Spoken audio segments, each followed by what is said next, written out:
Have you ever thought about becoming a digital nomad? Packing all your stuff in 1 or 2 suitcases, travel to a foreign city and work completely remotely? More people want to become digital nomads every year. And while it's a super poppin' topic and it sounds like the dream lifestyle, there are big dangers you should be aware of before starting your journey.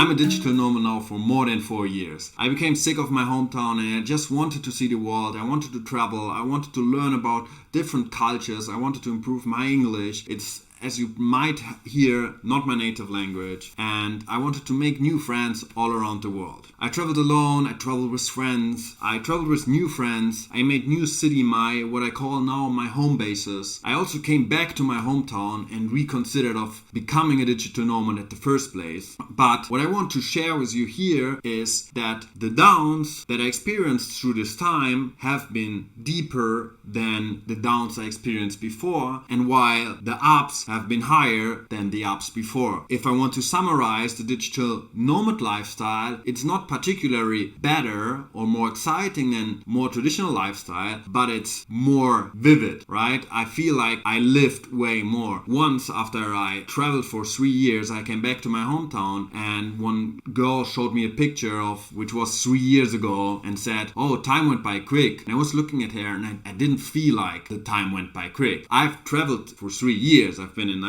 30 countries, and the time didn't went by quick for me because I experienced a lot of different things. 4 years ago, becoming a digital nomad was way more new thing than what it is today. And I wish somebody would have told me those things that I want to share with you now. And I hope that those things will help you. For example, I never thought that friends are so important in my life. I've been an event host and I had a big social circle. And I had enough friends for most of my time. So I said, I can just go into a random country where I don't know anybody. I will find new friends and I will be happy.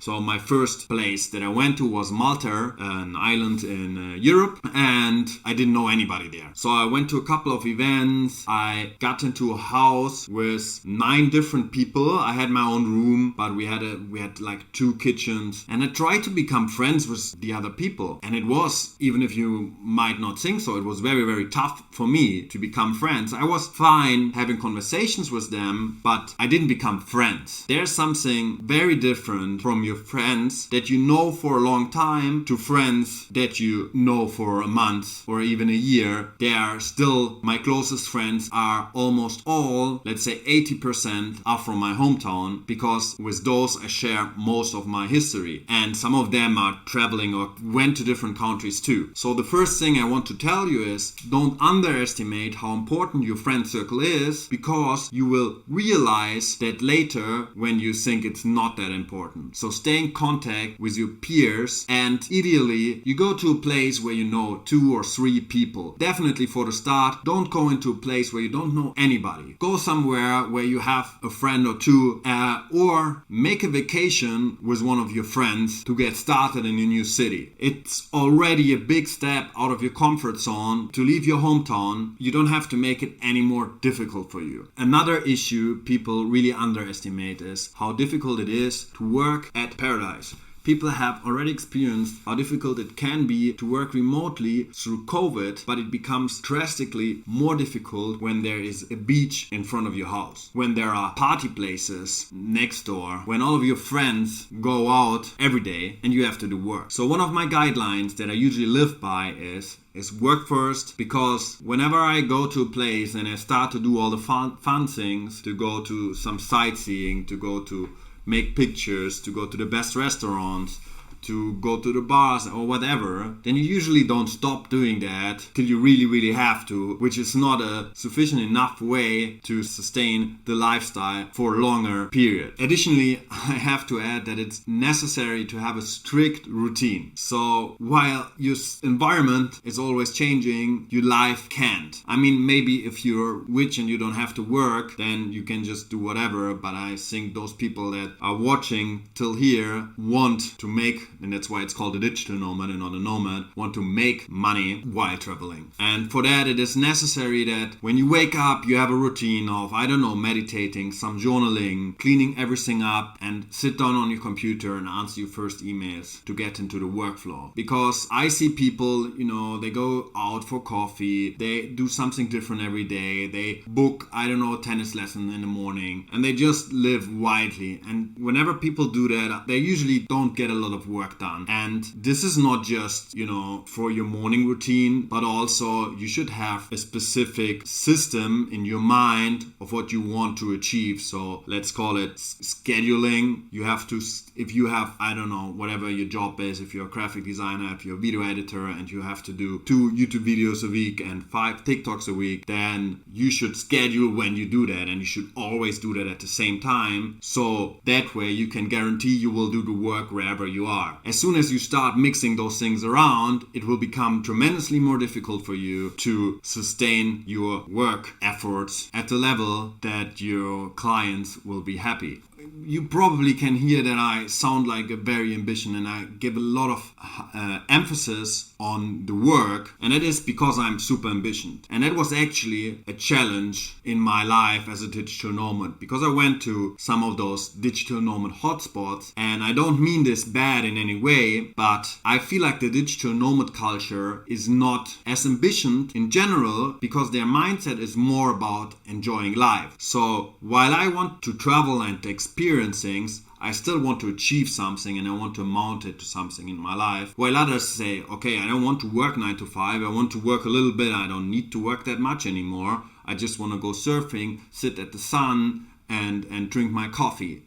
This, I would say, is the more common, so the latter one is the more common mindset around digital nomads. If this is your mindset, then you will easily find a lot of peers in digital nomad hotspots. But if you are somebody that is super ambitious and you want to build up a company, or you want to achieve something, and something where you also maybe don't have deadlines by clients or by other people, and you do your own projects, it's way tougher to find similar people. And even after 4 years, I can count those people at one hand. It's 3 or 4 people that I know that are like that. And I mean, this is also financing, right? If you are happy to live with, $1,500 somewhere in Asia, then this is perfectly fine. Whatever you want is the most important thing. But you should be realistic. If you want to live a very comfortable life, the traveling is more expensive than to live at a place permanently. And if you want to live as comfortable as most people live in the US or in the Central European countries, then you probably need to spend more like $4,000 a month. If you want to have a nice flat everywhere, $4,000 to $5,000 a month.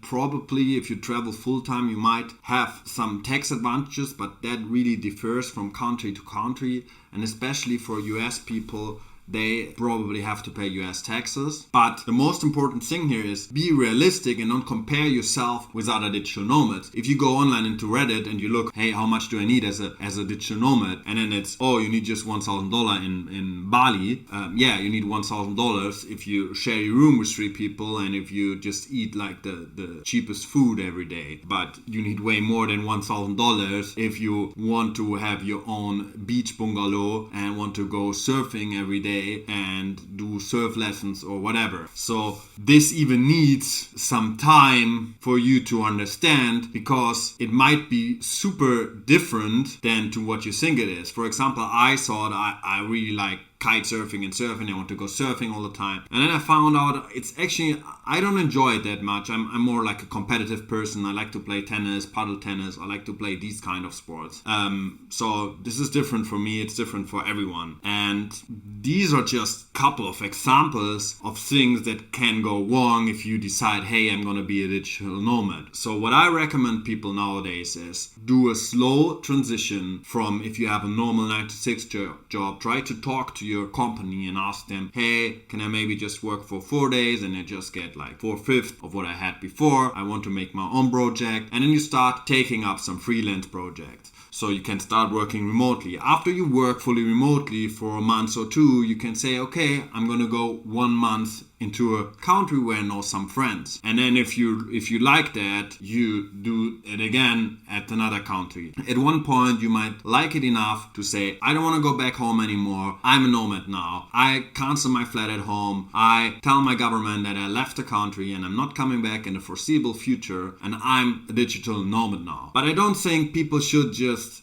take their backpack, go out there. It's not as shiny as people make it look like on Instagram. It's difficult. It has a lot of challenges. You really need to become good and honest with yourself. You need to develop discipline and keep evolving. And while this all sounds a little bit negative, I'm still a digital nomad to this day. I probably gonna settle down in the next year or 2 years. I would still recommend everybody to live as a nomad lifestyle as they want to, because I've met so many cultures and I've grown so much as a person. So I'm a big advocate for digital nomadism, but I don't want people to have that tough of a journey as I had, and I want it to be more smoothly. So there are tons of different ways how you can structure your life. Just be free, be open-minded, and if you like this video and if you want to support my channel, I'm on my way to 500 subscribers. Please give me a thumbs up, and if you subscribe to my channel, thank you very much. See you in the next video. As a little challenge, I ask you to write in the comments what you think your dream lifestyle would be right now, today. I said before, it's probably gonna change, but I want you to think about it now and leave a comment. I'm gonna read it and I'm gonna respond to it.